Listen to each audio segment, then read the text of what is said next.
প্রশ্ন ১। ক্রেতার ক্রয় সিদ্ধান্ত গ্রহণের প্রক্রিয়াটি ব্যাখ্যা কর। অথবা ক্রেতার ক্রয় সিদ্ধান্ত প্রক্রিয়ার ধাপসমূহ আলোচনা কর। জি.বি. 2019-2022 ব্যবস্থাপনা, 2018-2021-2024 মার্কেটিং। অথবা ক্রেতার ক্রয় সিদ্ধান্ত গ্রহণ প্রক্রিয়ার পদক্ষেপসমূহ আলোচনা কর। অথবা ক্রয় সিদ্ধান্ত প্রক্রিয়ার ধাপসমূহ আলোচনা কর। অথবা ভোক্তার ক্রয় সিদ্ধান্ত গ্রহণ প্রক্রিয়া বর্ণনা কর। উত্তর: সহজ ভাষায় বিষয়টি কি? ক্রেতার ক্রয় সিদ্ধান্ত গ্রহণ প্রক্রিয়া হল একটি ধারাবাহিক মানসিক ও বাস্তবমুখী যাত্রা, যা একজন ক্রেতা কোনো পণ্য কেনার আগে এবং পরে পার করেন। যখন আমরা ছোটখাটো জিনিস কিনি তখন হয়তো খুব একটা ভাবি না, কিন্তু বড় কোনো কিছু, যেমন ল্যাপটপ বা বাইক, কেনার সময় আমরা হুট করে সিদ্ধান্ত নিই না। প্রথমে আমরা অভাব বোধ করি, তারপর সেটি সম্পর্কে খবর নিই, কয়েকটা ব্র্যান্ডের মধ্যে তুলনা করি এবং সবশেষে টাকা দিয়ে পণ্যটি কিনি। কেনার পরেও আমরা বিচার করি যে পণ্যটি আমাদের মনোনীত হয়েছে কি না। এই পুরো শুরু থেকে শেষ পর্যন্ত ধাপগুলোকেই বলা হয় ক্রয় সিদ্ধান্ত প্রক্রিয়া। প্র্যাকটিক্যাল লাইফ ব্যবহারিক উদাহরণ: কল্পনা করুন, আপনি অনার্স প্রথম বর্ষের একজন ছাত্র এবং আপনার পড়াশোনার জন্য একটি ল্যাপটপ খুব জরুরি হয়ে পড়েছে।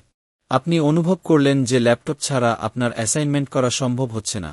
এটি হল আপনার প্রয়োজন শনাক্তকরণ। এরপর আপনি ইউটিউবে বিভিন্ন ল্যাপটপের রিভিউ দেখলেন এবং বড় ভাইদের জিজ্ঞেস করলেন কোন ব্র্যান্ড ভালো হবে। এটি হল তথ্য অনুসন্ধান। আপনি এইচপি, ডেল এবং আসুস এই তিনটি ল্যাপটপের দাম ও ফিচারের মধ্যে তুলনা করে দেখলেন কোনটি আপনার বাজেটের মধ্যে সেরা। এটি হল বিকল্প মূল্যায়ন। সব দেখে আপনি শোরুমে গিয়ে একটি ল্যাপটপ কিনলেন। এটিই হল ক্রয় সিদ্ধান্ত। ল্যাপটপটি বাসায় এনে ব্যবহার করে যখন দেখলেন এটি খুব দ্রুত কাজ করছে এবং আপনি খুশি হলেন, এটি হল আপনার ক্রয়োত্তর আচরণ। বাস্তব জীবনে দামি জিনিস কেনার সময় আমরা সবাই এই ধাপগুলো মেনেই কেনাকাটা করি। ক্রেতার ক্রয় সিদ্ধান্ত প্রক্রিয়ার 10টি সহজ ও বিস্তারিত বৈশিষ্ট্য। আপনার দেওয়া উত্তরটি বিশ্লেষণ করে একজন নতুন শিক্ষার্থীর বোঝার সুবিধার্থে এই প্রক্রিয়ার 10টি প্রধান বৈশিষ্ট্য নিচে বিস্তারিত আলোচনা করা হল। ১. অভাব ও প্রয়োজনীয়তা অনুভব। এই প্রক্রিয়ার সবথেকে বড় বৈশিষ্ট্য হল এটি সবসময় একটি অভাব থেকে শুরু হয়। যখন একজন মানুষ বুঝতে পারে যে তার কোনো একটি জিনিসের ঘাটতি আছে এবং সেটি কেনা দরকার, তখনই সে মনের ভেতর পণ্যটি কেনার চিন্তা শুরু করে। এটিই ক্রয় প্রক্রিয়ার মূল ইঞ্জিন। ২. তথ্যের ব্যাপক খোঁজখবর নেওয়া। ক্রেতা কেবল হুট করে দোকানে গিয়ে জিনিস কেনে না।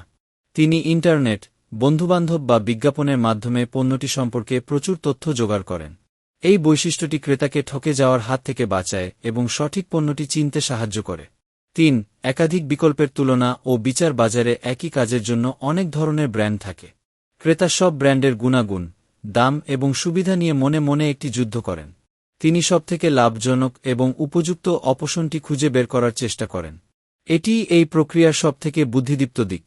৪. চূড়ান্ত ক্রয়ের মানসিক প্রস্তুতি। সবকিছু বিচার বিশ্লেষণ করার পর যখন ক্রেতা একটি নির্দিষ্ট ব্র্যান্ড পছন্দ করেন, তখন তিনি সেটি কেনার জন্য চূড়ান্ত মনস্থির করেন।